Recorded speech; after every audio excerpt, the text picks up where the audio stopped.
3억짜리 집을 준다, 아파트를 준다, 뭐 가짜니 어쩌니 막 이런 일들이 있고, 예전에 그것 때문에 뭐 실효나 이런 것들이 많이 있어서 더딘 게 아니냐 이렇게.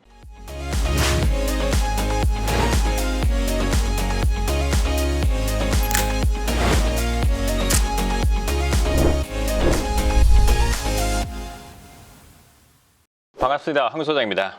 오늘은 제가 겪고 있는 일, 제가 생각하는 걸로 성공은 과거나 현재가 아니라 미래에 있다는 거에 대해서 얘기를 해드릴게요. 사람이 살다 보면 잘못한 일도 많단 말이에요. 실수할 때도 있어요, 그렇죠? 원하는 결과가 안 나오기도 하고, 정말 이거 될 거라고 생각했는데 이 세상이 배신했다, 사람들이 뭐 믿었던 사람이 배신할 때도 있고 그렇단 말이에요.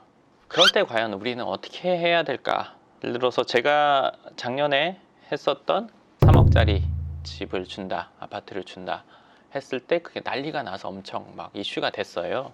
그래서 단기간에 막 구독자가 10만을 찍기도 하고, 그때는 정말 좋았단 말이에요. 기분이, 와, 이렇게 생각한 대로 되는구나. 근데 그 이후에 실제로 주고 다 하고 그거에 대해서 영상까지 찍어서도 올렸는데 뭐 가짜니 어쩌니 막 이런 일들이 있고, 그거 갖고 막 사람들도 엄청 많이 빠져나가는 것도 나가는 거고, 막 싫어요도 있고, 그 해당 영상 보면 아실 거예요. 악플도 엄청 달리고 뭐 별의별 소리들이 많았단 말이에요.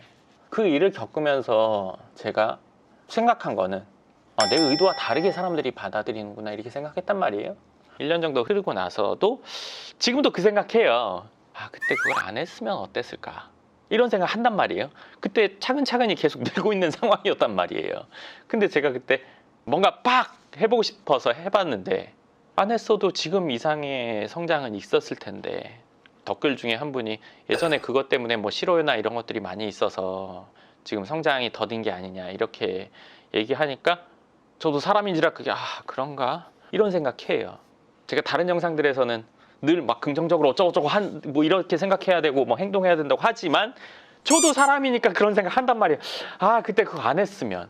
저 이런 말 잘 안 하는데 제 마음속에 있는 아주 작은 것까지 다 꺼내 볼게요. 그거에 대해서 좀 더 깊게 생각해 볼까 까지만 가요. 저는 그래요, 사실은. 거기에 대해서 더 깊게 생각하면 그때 들어간 돈 일단 첫 번째로 저도 모르게 얘기하다 보니까 돈부터 나오네요. 왜냐면 현실적으로 그게 제일 컸거든요. 그 돈을 들여서 그렇게 했어야 됐나? 그때 거의 제가 집 주고 한 게, 그 전세 낀 아파트라는 거는 그 영상 보신 분들은 아실 거예요. 그분이 한 달도 안 돼서 매매를 했으니까, 받으신 분이. 그래서 제가 팔아도 그 금액 이상은 받았을 테니까요. 이벤트에 들어간 비용이랑 실제 지출된 것만 1억이 좀 넘는 것 같더라고요. 그 돈을 딴 데 썼으면 어땠을까? 아니면 차라리 한 달에 얼마씩 뭐 이벤트를 하는 게 어땠을까? 뭐 이런 생각 한단 말이에요. 1년이 지난 지금도 그런 생각을 해요. 종일 하고 있지는 않겠죠. 종일 하고 있으면 우울해서 못 살 거예요. 생각을 좀 더 확장하다 보니까 성공은 과거나 현재가 아닌 미래에 있다라는 문장을 생각하게 됐어요. 왜냐? 늘 결과 있는 행동만 한 건 아니거든요. 실수도 있고 원치 않는 결과가 있기도 하고 손해도 있기도 하고 하단 말이에요.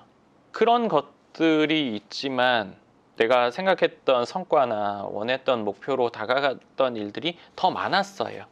그러니까 성장이라는 걸 해서 지금 현재에 와 있겠죠. 그런 얘기 있잖아요. 뭐 쌀 999가마 있는 사람은 한 가마 더 갖고 싶어 한다던가 뭐 그런 거. 안 된 거에 더 신경이 쓰여요, 사람이다 보니까. 저도 그래요. 근데 삶에서는 모든 걸 다 잘 선택할 수는 없잖아요. 전화위복이 되고 안 된 걸로 계속 남아있기도 하고 하단 말이에요. 제가 그거에 대해서 계속 신경 쓰고 계속 생각하고 있다면 일을 못 할 거예요. 나아가야 될 일을. 제가 갖고 있는 생각, 오기는 뭐냐면, 그때 그게 결국에는 전화위복이 되게 만들어야겠다. 그 일로 사람들에게 많이 알려졌지만 오히려 더 잘한 선택, 지금까지는 아직은 아니에요. 잘한 일로 만들게 해야겠다. 그건 결과에서 말해주는 거지 그 일 하나만으로 말할 수는 없다고 생각하거든요. 최종적으로 뒤집는 결과를 만들어야겠다는 생각을 하거든요. 그래서 그때 이후로도 꾸준히 제가 업로드하는 거나 이런 것들은 변함이 없거든요. 과거에 내 시각을 두고 현재의 시각을 두고 바라보는 게 아니라, 성공이라는 건 미래를 보는 게 전 성공을 바라보는 시각이라고 생각해요. 제가 현재 있는 상황이라는 게 있잖아요. 옛날 이때보다는 훨씬 나아졌죠. 뭐 경제적으로나 여러 가지 여건이 훨씬 나아졌어요. 그럼 난 성공했나? 이렇게 말하기는 저는 어렵다고 생각해요. 과거보다 나아진 건 맞아요. 그렇지만 이건 과거보다 나아진 거예요. 제가 지금 성공이라는 걸 떠올리면 지금보다 뭐를 더하고 뭐 어떤 것을 이뤄야 된다고 생각해요. 어딘가를 추구해 나가는 과정이라고 생각이 들더라고요. 미래를 생각하면 막 좋아요. 제가 뭔가 하고 싶은 것들을 하고 목표를 이룬 생각하면 참 좋은데 현재 상황은 그거에 비해서 불만족해요. 남들이 아무리 절 부럽다고 하고 뭐 다 이렇게 얘기한다고 하더라도 전 이거 된 지가 한참 됐거든요. 이 상황이 된 지. 그리고 전 이거를 추구하는 과정을 지금도 밟고 있단 말이에요. 그리고 당연히 일로 가면 더 높은 단계를 원하겠죠. 그러면 욕심이 많아 이렇게 생각할 수도 있고 일만 하다 죽을 수 있나 이렇게 생각할 수도 있다고 생각해요. 근데 저는 반대로 이렇게 생각해요. 안 하면 뭐 할 거예요? 안 하면 집에서 TV 보고 영화 보고 여행 다니고 뭐 요새는 해외여행 못 가지만 예를 들면 그거 전 별로 그냥 그렇거든요.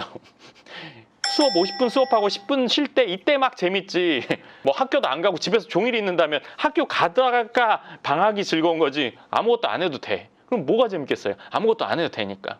제가 엊그저께 온라인에서 뭔가를 본 게 있는데 뭐냐면 만약에 현재 법이 다 없어지고 불법이 없는 상황이 된다면 어떤 범죄를 제일 먼저 저지르고 싶냐 뭐 이런 질문을 누가 썼더니 그 밑에 아무것도 안 하고 싶어 모든 걸 다 할 수 있는데 뭘 하고 싶은 게 없다 이런 얘기를 했거든요. 전 그거 똑같다고 생각해요. 뭔가 노력을 하고 열심히 하고 그 발전하는 과정 속에서 잠깐 쉬면서 예를 들어서 친구들 만나서 맥주 한잔 먹고 뭐 그러다가 뭐 어디 여행 한번 가고 뭐 이러면 재밌겠죠. 근데 그게 아니라 종일 놀고 종일 쉬고 뭐 종일 먹을 것만 먹으러 다니고 이게 뭔 즐거움이에요. 어쩌다 한 번 해야 그것도 즐겁죠. 일을 하고 성장하는 과정 속에 있으면서 한 번씩 하는 건 좋지만 늘 그것만 해야 되는 은퇴한 상황 지루하죠. 그 심심하고 저는 그런 건 원치 않아요. 욕심 있는 게 당연한 거 아니에요? 욕심 없는 사람이 어디 있어요? 내가 지금 갖고 싶은 거 놀러 가고 싶은 곳 누구나 다 있어요. 근데 아닌 것처럼 얘기하는 것 뿐이죠. 표현하지 않을 뿐이죠. 저는 표현하는 편이고. 그리고 앉아서 뭐 예를 들어서 뭐 바닷가에서 앉아 있는 거, 뭐 새로운 걸 보는 거 보기만 하고 그 써먹을 데 없으면 무슨 소용이에요? 식당 가서 메뉴판만 보고 있어요. 주문은 못 해요. 뭐 하려고 해요, 식당을? 웃기는 거잖아요. 우리는 가서 뭔가 시켜 먹으려고 가는 거고 나중에 내가 상황 되면 가서 먹어봐야지 이것 때문에 하는 거잖아요. 우리가 성장하는 과정 중에 한 번씩 즐기는 거 그게 저는 훨씬 더 재밌고 즐겁다고 생각을 해요. 과거에 제가 한 3개월 이상 놀아본 적이 있거든요. 그때는 여름이었고 제가 좋아하는 웨이크보드 그때 당시 웨이크보드를 많이 탔었는데 낮에 타려고 하니까 같이 타러 갈 사람이 없어요. 낮에 노는 사람이 잘 없잖아요. 그러니까 혼자 가요. 그 영업장 바지에 있는 사람들이랑 좀 친해지기도 했어요. 근데 혼자 가다 보니까 재미가 없더라고요. 놀기만 하는 건 재미없더라고요. 일하다가 잠깐 갔다 오는 게 재밌지. 그러니까 성공이라는 거는 과거를 바라보거나 현재를 바라보거나 보다는 미래를 보고 있는 게 성공을 바라보는 시각이라고 생각이 들어요. 누군가 생각했을 때 야 그때 그 일이 일부러 한 거였구나. 이렇게 되려고. 뭐 이런 앞뒤가 맞아지는 상황처럼 보여지게 전혀 그런 게 아니었고 그냥 이런 일이 있었고 나는 계속 노력했는데 그때 이 일이 여기에 딱 뭔가 맞아. 이렇게 하고 싶은 거죠. 이 시점에 가면 그래서 그랬구나. 정말 그런 일이었었구나. 사람들이 몰랐었구나. 이렇게 얘기할 수 있게 해주고 싶어요. 그냥 제 얘기를 하게 됐는데 언제 될지는 모르지만 될 거예요. 그게 될 때까지는 계속 할 거거든요. 그리고 그때 당시 제가 한 말 중에 틀린 말이 없었고 100% 다 맞는 말을 했었고 부동산에 대해서 충분한 지식이나 충분한 뭐 그런 것들이 없는 분들이 봐서 오해를 많이 샀지만 많은 분들이 알게 되면 이거에 대해서도 다시 재평가 받는 시점이 올 거예요. 제가 이렇게 되면 그렇지 않고 멈춰있거나 후퇴한다면 아무도 재평가하지 않을 거예요. 아무도 관심이 없으니까. 아무도 볼 생각 안 하겠죠. 성공이라는 거는 무지개 멀리 있어서 가도 도착이 안 되잖아요. 잡아보는 일은 없잖아요. 그 무지개를요. 근데 성공도 그런 것 같아요. 그 무지개 끝에 있는 마을, 무지개 끝에 있는 뭔가 산, 여기는 무지개 바로 무지개랑 붙어 있는 것 같잖아요. 보기에는. 근데 그 마을에 가면 또 저만큼 멀리 가 있잖아요. 그러니까 제3자가 봤을 때는 누군가는 성공했어요. 그렇지만 여기 있는 사람도 성공이라는 거 멀리 본다고 생각해요. 아직 끝나지 않은 숙제. 개인에게는 나 성공했어 이렇게 말하기는 어려운 참 단어라고 같다고 생각이 듭니다. 근데 그러든 저러든 간에 과거보다 성장했고, 저 지금 웃고 있잖아요. 무지개가 없어지진 않거든요. 이 성공이라는 무지개는. 그럼 그거 보면서 도착할 거야. 좀 가까이 온 것 같은데 또 멀어져 있기도 하고 가까이 오기도 하고 하지만 그 달려가는 과정 자체가 저도 즐겁거든요. 제가 있었던 일 그리고 제 생각을 어떻게 보면 좀 더 얘기해 드린 것 같아요. 오늘 이 얘기는 왜 해드렸냐면요. 누군가 지금 당장 실수를 하고 있는 분들도 있을 거예요. 그럼 계속 그것만 보게 되거든요. 이게 이렇게 됐지만 내가 어떻게 만들 거야. 이쪽으로 시각을 한번 옮겨보시면 훨씬 더 많은 도움이 되실 것 같아요. 그러니까 그 부분 한번 생각해 보시는 시간으로 되시면 좋을 것 같습니다. 그럼 이번 영상 여기까지 하도록 할게요. 감사합니다.